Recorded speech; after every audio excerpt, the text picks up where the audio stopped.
खबर है यूपी के बाराबंकी जनपद से। रेप केस से बचने के लिए की शादी, फिर बेदर्दी से कर दी हत्या। पति ही निकला महिला कांस्टेबल विमलेश पाल का कातिल। जाने पुलिस ने कैसे किया खुलासा। बताते चले कि बाराबंकी जनपद में महिला कांस्टेबल विमलेश पाल हत्याकांड का पुलिस ने 24 घंटे के अंदर ही खुलासा कर दिया है। स्वाट सर्विलांस और मसौली थाना पुलिस की संयुक्त टीम ने इस मामले में मृतक के पति इंद्रेश मौर्य को गिरफ्तार किया है। पुलिस के अनुसार आरोपी ने रेप केस से बचने के लिए शादी की थी, लेकिन बाद में पीछा छुड़ाने और पैसों के विवाद के चलते अपनी पत्नी की बेरहमी से हत्या कर दी। पुलिस ने आरोपी के पास से हत्या में इस्तेमाल लोहे की रॉड, मृतक का पर्स और वैगन और कार भी बरामद कर ली है। 30 जुलाई 2025 को मसौली थाना क्षेत्र के बिंदौरा गांव में महिला कांस्टेबल विमलेश पाल का शव खेत में मिला था। 30 जुलाई 2025 को मसौली थाना क्षेत्र के बिंदौरा गांव में महिला कांस्टेबल विमलेश पाल का शव एक खेत में मिला था। घटना की सूचना मिलते ही पुलिस अधीक्षक अर्पित विजयवर्गीय और पुलिस महानिरीक्षक प्रवीण कुमार घटना स्थल पर पहुंचे और जांच के आदेश दिए। मृतका की बहन की तहरीर के आधार पर पुलिस ने पति इंद्रेश मौर्य के खिलाफ मुकदमा दर्ज कर जांच शुरू कर दी। जांच में पता चला कि विमलेश और इंद्रेश की दोस्ती 2017 में हुई थी। दोस्ती प्यार में बदल गई, लेकिन जब विमलेश ने शादी की बात की तो इंद्रेश ने इनकार कर दिया।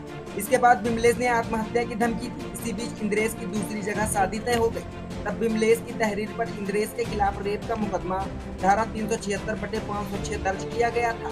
पुलिस ने बताया कि रेप केस से बचने के लिए इंद्रेश ने आर्य समाज मंदिर में विमलेश से शादी कर ली। इसके बाद विमलेश के बयान के आधार पर रेप केस बंद कर दिया गया। हालांकि इंद्रेश विमलेश को अपनी पत्नी के रूप में नहीं रखना चाहता था, वह उससे पीछा छुड़ाने की साजिश रचने लगा। इसके अलावा इंद्रेश ने विमलेश के नाम पर बैंक से लोन भी लिया था, जिसके पैसों को लेकर दोनों के बीच अक्सर झगड़ा होता था। इंद्रेश ने विमलेश की हत्या के लिए पूरी प्लानिंग की। 17 जुलाई को वह एक परीक्षा देने के बहाने बाराबंकी आया। उसने लखनऊ में अपने मामा के घर से वैगन और कार ली और अपना मोबाइल वहीं छोड़ दिया ताकि उसकी लोकेशन ट्रेस न हो सके। वह मसौली थाना क्षेत्र के भयारा गांव पहुंचा और विमलेश का इंतजार करने लगा।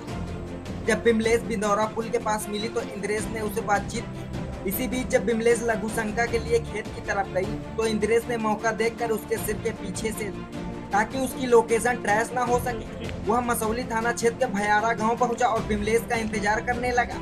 जब विमलेश बिंदौरा पुल के पास मिली तो इंद्रेश ने उससे बातचीत की। इसी बीच जब विमलेश लघु शंका के लिए खेत की तरफ गई तो इंद्रेश ने मौका देखकर उसके सिर पर पीछे से लोहे की रॉड से कई बार वार कर दिए, जिससे उसकी मौके पर ही मौत हो गई।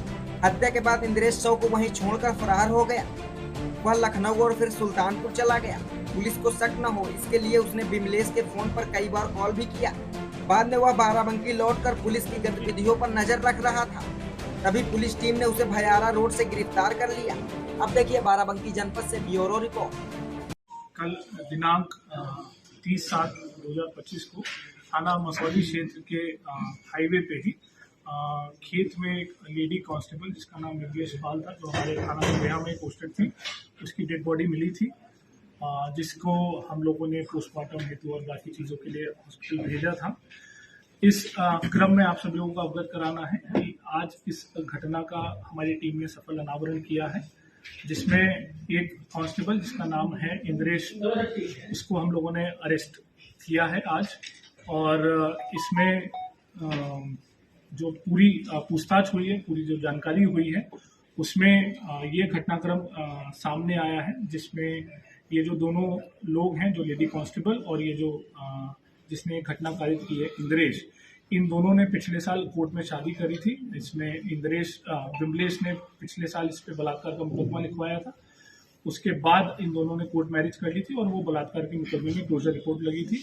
लेकिन शादी करने के बावजूद भी ये इसको पत्नी की तरह साथ नहीं रख रहा था और जो ये लेडी कांस्टेबल थी, इसका ग्रीवांस यही था कि मुझे पत्नी की तरह ही साथ में रखो और प्रॉपर सारा फंक्शन वगैरह हम लोगों का होना चाहिए। इसी को लेके ये परेशान रहता था, क्योंकि ये इसको पत्नी के तौर पे नहीं रखना चाहता था। और इसी क्रम में इसने ये प्लानिंग करी कि इसको कैसे मार दिया जाए, क्योंकि ये यहाँ पहले भी पोस्टेड रहा है। ये जो व्यक्ति है इंद्रेश, यहाँ पहले बाराबंकी में ही पोस्टेड था, तो इसको सारे रूट वगैरह पता थे और इसको टाइमिंग भी पता थी कि कब जो रोड है वो सुनसान रहती है, कब पुलिस की ड्यूटीज कहीं और रहती है, कब ज़्यादा व्यस्तता रहती है। उसी को ध्यान में रखते हुए इसने प्लानिंग करी, जिसमें दिनांक 27/7 को संडे था। उस दिन रामनगर जो लोधेश्वर महादेव मंदिर है वहाँ पे भीड़ रहती है और वहाँ पे इस महिला कांस्टेबल की ड्यूटी भी लगी थी। तो इसने पता कर लिया कि वो उसकी ड्यूटी कब लगी है और वो कब जाएगी। उसी का फायदा उठाते हुए ये लखनऊ से अपनी वैगनआर गाड़ी से यहाँ आया। इसने मेन रूट का इस्तेमाल नहीं किया ताकि इसकी गाड़ी का कहीं पे भी डिटेक्शन ना होने पाए। वो जो ऑफ रूट है वहां से होते हुए ये मेन हाईवे पे पहुंचा।